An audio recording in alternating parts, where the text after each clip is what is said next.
College football nerds here talking rivalry week recap. That one was tough to get out. And maybe we're going to drift into some playoff discussion, maybe some Heisman discussion. We're just riffing on college football talk, and we'll see where it leads us. I want to remind you, as we do every week, please like and subscribe. And even better, please share this where you talk football, and check out collegefootballnerds.com. It's got all the stats you want, relative performance statistics, our 1 through 133 model ranking, and all kinds of fun, good stuff for you to check out. All right, Josh, let's get into this discussion. We're talking rivalry games. Washington State. Apple Cup was tight. Iron Bowl was tight. Georgia Tech was tight.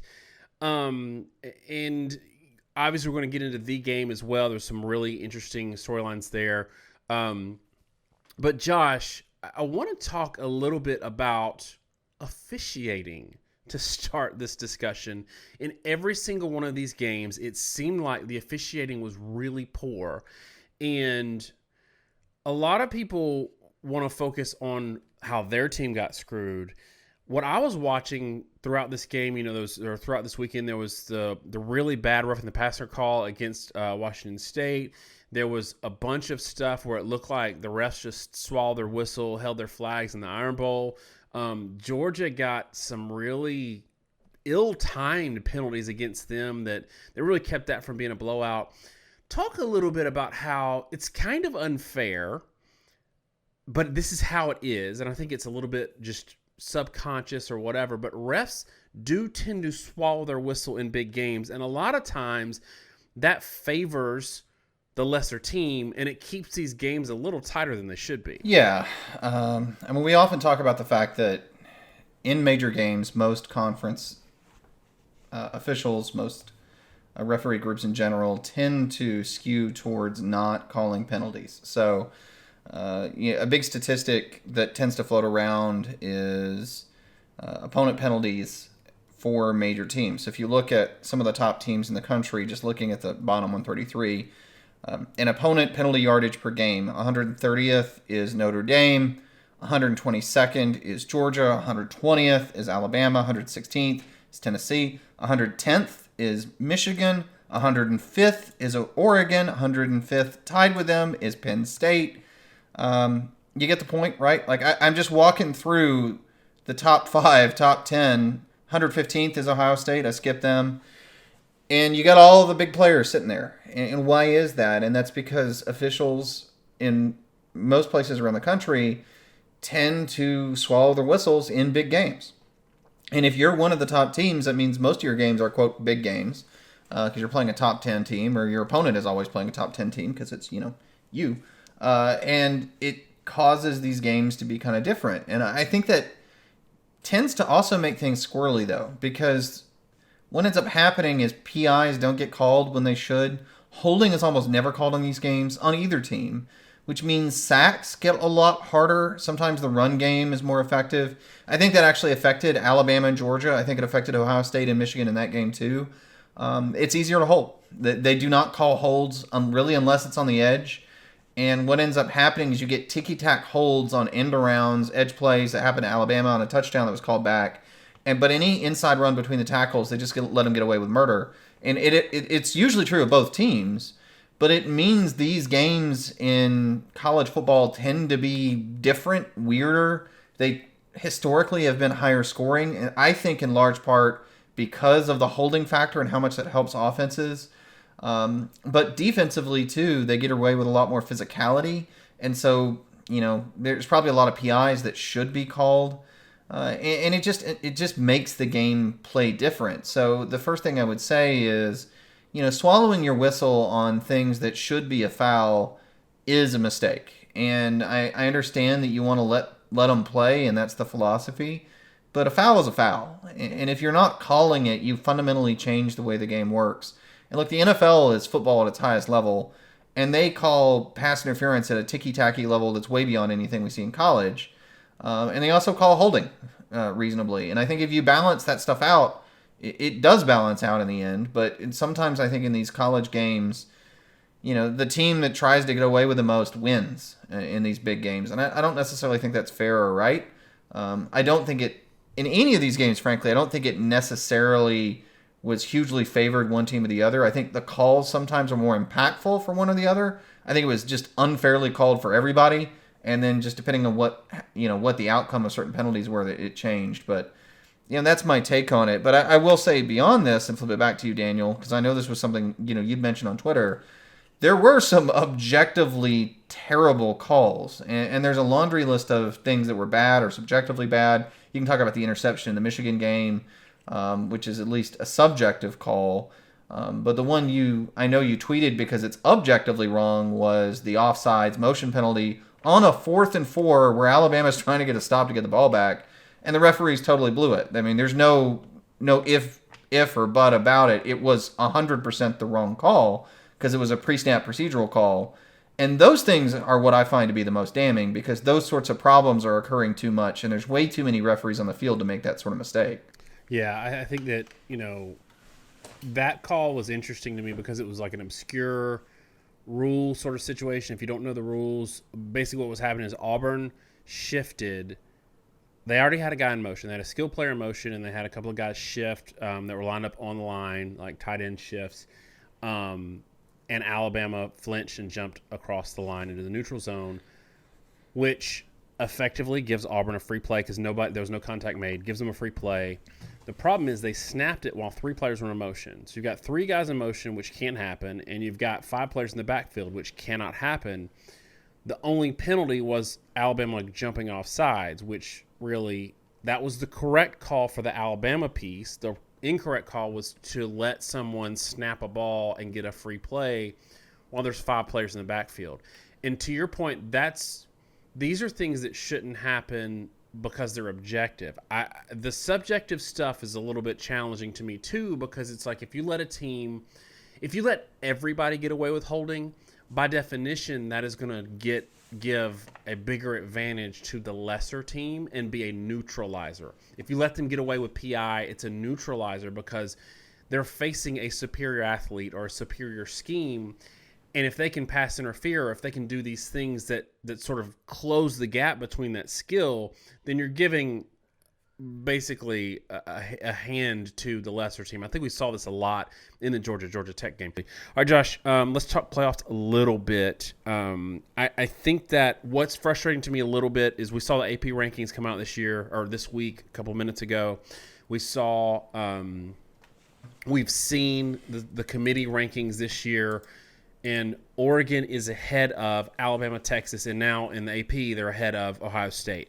I think this is ridiculous. We can talk about Ohio State a little bit, but like Texas, Ohio State, and Alabama all have multiple ranked wins. They all have, at least in Ohio State, in Texas's case, they have a top 10 win. Alabama has multiple top 25 wins. The only top 25 win or like top 40 win that Oregon has is a win against a team that's 5-4 against Power 5 teams, Oregon State. Oregon State did not play a Power 5 team out of conference. Their resume is objectively worse than Ohio State, Alabama, and Texas. They're ranked ahead of all 3 of those teams, at least in the AP poll right now. We'll see what happens Tuesday. This, to me, makes no sense because if we're going to go eye test, Texas just beat by 50 points a team that Oregon beat by 1 score. I think we're setting up for a situation where the winner of the Pac-12 championship game is in regardless. We're not really going to look at resume. We're not going to look at anything else. Washington's going to have a clean win-loss record, although I don't know how you keep Washington out at all if they're undefeated. Like, I think they've earned that spot. Oregon with 1 loss. We're already saying that Oregon with 1 loss is going to be ahead of Alabama if they beat Georgia because we think Oregon's resume is better for whatever reason. I don't know how it's better than Alabama's. We're saying it's better than Texas's, even though they played and beat Alabama on the road. So, Josh, if we're talking back to this scenario where Alabama beats Georgia, is it really down to the SEC gets left out or they get in over a Florida State who wins their, either Florida State loses or they deem that SEC resume better than Florida State's? I don't see them getting in over a Pac-12 team. It is interesting. I mean, there's a point to be made where if the committee continues to put Georgia number 1 and Alabama beats Georgia and Oregon beats Washington, maybe they jump Alabama a ton by virtue of that win. But it does seem like they're kind of dead set on that. I got to point out the hypocrisy on our part because Oregon's actually number 1 in our power rating now. An interesting point with Michigan, we always say that when you play a stronger schedule or start playing top teams, it invariably affects you in a negative sense, even when we do, and again, our entire system is opponent adjusted, but there's simply no way to know that you won't dominate every game until you play a team that's good enough that you can't dominate them. That is the problem with Oregon. Square in the middle of our model, we say teams with very weak schedules are overrated or will be overrated in the model. We cannot completely control for that. There's no way to. No rating system does it. No computer model does it. Absolutely will not, because again, you can beat everybody by 50 points because they're grossly inferior, and a model cannot adjust for that if you do it every single week. But I was at least reactive enough to where Michigan, they went from 2 projected losses to 4, and they're now at about 6.5, just ahead of Georgia at number 3, where they were the dominant number 1, and just behind Oregon actually. But I do have to give that caveat. But the point that I always make with this is when you really start looking at Oregon's schedule and you look at the top 40 teams they've played, the Texas Tech was an example, really up to the Oregon State game, which is probably their best win of the season. The thing that's concerning to me is when they play better competition, they were not really dominating that competition. Their dominance has been built off the fact that the majority of the schedule is bottom 65 teams. And that doesn't move the needle much for me. And if you look at the number of 2-score wins against top half teams, Alabama actually has more 2-score wins against top half teams than Oregon does. But I think the committee is a little too lulled by just looking at the overall schedule, seeing how many big numbers are on there and saying, oh, they're the better team. And I do agree with you. The Alabama is the one that we've kind of harped on because the resume's built up. But I would personally probably keep Texas ahead. I mean, the head-to-head matters to me a lot. Texas has done nothing but win themselves. They have the same record. Their only loss is to an Oklahoma team that is top 10 on our metrics. I said this a bunch. I think metric quality, power rating is more important when you look at who you beat and who you lost to than ranking. Because just because Oklahoma lost a dumb game does not mean that was a bad win. And just because you beat a team that had a weak schedule and so they're undefeated, which is what's probably going to happen if and when they beat Washington, does not mean that is a good win. I care about the quality of the team you played. I don't care about how much the other team did or didn't slip up. And that's the way the committee, and particularly the AP poll and the coaches poll is really bad about it. This idea of you beat a ranked team so you take their spot. That's why preseason polls have an undue effect on things. It's why early season bias. Again, people still have this idea in their head that the Pac-12 is a great conference because of the early season out-of-conference wins. Those out-of-conference teams have not panned out to be much of any good at all. Again, they didn't, going into 2 weeks ago, they didn't have a win over anybody that now had a winning record. And you get things like Notre Dame blowing out USC, which has kind of gotten forgotten in the mix of this. And so, yeah, I think you're right. I do think there is an out for the committee because they can say the Georgia win's a big win and they've had Georgia number 1. I don't think they're going to ever put an undefeated P5 champion like Florida State out. Florida State did beat LSU, who's number 6 in our power ratings, one of the best teams in the SEC, and they blew them out. That's going to carry a lot of water. I don't know how they view the quarterback situation. The committee in the past has admitted it is a negative to them if you have a quarterback injury that's permanent and you're not playing as well. That may seem unfair, but I also get from the committee's perspective, you don't want to put a lame duck in just for the sake of it, right? When you're comparing apples to apples, it's not something that should automatically disqualify you, but it is a negative. I just don't think that they're going to put an undefeated P5 out. And so if that's the case, you do end up with a very real possibility, which one, I think Michigan's basically in. We won't do a preview of the Michigan-Iowa game. I'm sorry. The reality is if Michigan scores 10 points, they're winning that game. The Big 12 champion, if it's Texas, I think it's the head-to-head over Alabama. Georgia's not interesting. Georgia's in if they're undefeated, so we're kind of ignoring that. So you got 2 there. Let's say Washington wins the game versus Oregon. They're absolutely in. If Florida State goes undefeated, they're absolutely in. So now you're hoping Oregon wins and then hoping you get ranked ahead of them. Or if you're Alabama or anybody on the outside of this discussion, like Oklahoma or one-loss Ohio State, you really want things like Florida State to lose. If Florida State to lose, they're going to drop like a rock. And maybe this is another place to turn the conversation last week, Daniel. A point huge happening last week that for some reason is just not getting much press. I guess because so many of the rivalry games were close. Kentucky beating top 10 Louisville is a really big deal when you talk about these interconference comparisons and rankings and out-of-conference resumes, because that's one of the best out-of-conference wins of anyone anywhere in the country, and I feel like I'm hardly seeing it discussed. Yeah, what's frustrating to me is we have narratives that were set in mid-September that are carrying more weight than late November wins. So the narrative that was set was, well, look, Colorado beat TCU, and the Pac-12 has a certain number of wins, like their win-loss record, ACC's win-loss record over Power 5 teams out of conference, which also rolls it up to ignore whether or not your number one team, Washington, beat Big Ten number 11, or whatever. Like it's just rolled up to a record, which I think is silly. But in general, it was Pac-12 super deep league, SEC sucks.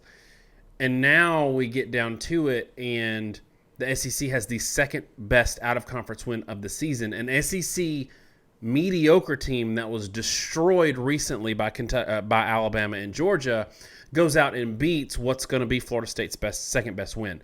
They beat an ACC number 2, which to me, that's why I led you into this, is I do think there's a path for an undefeated Florida State to get left out, because if we're talking about the 4 best teams and Alabama beats Georgia, Alabama will have Florida State's best win because they beat LSU as well, beat them by 2 touchdowns. They will have the best win of the season in beating Georgia.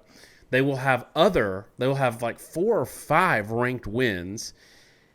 And the second best win that Florida State has will be over a team that Kentucky beat.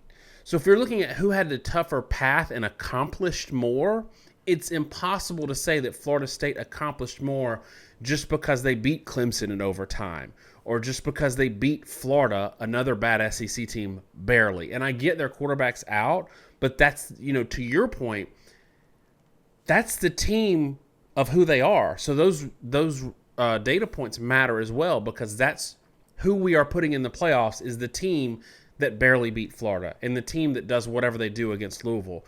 So I do think there is an argument for an SEC team, that an SEC champion Alabama getting in over Florida State. I think there's an argument there. I don't think there's an argument for Alabama getting in over Washington, even though Washington has 7 wins of 9 points or less, which I think is notable since they don't have a lot of good teams on their schedule. But ultimately, I think that the whole thing really comes down to the fact that I don't know that Alabama is going to beat Georgia anyway. And what that means is, irrespective of what happens, if Florida State wins, somebody's getting left out that shouldn't. And the irony here, Josh, is that the last year of the 4-team playoff might be the only year that the SEC gets left out because of these structures that we have that can keep them out, when in reality the 2 best teams in the country might be in the SEC and not even in the playoffs. Come 12-team playoff situation, that's not going to happen.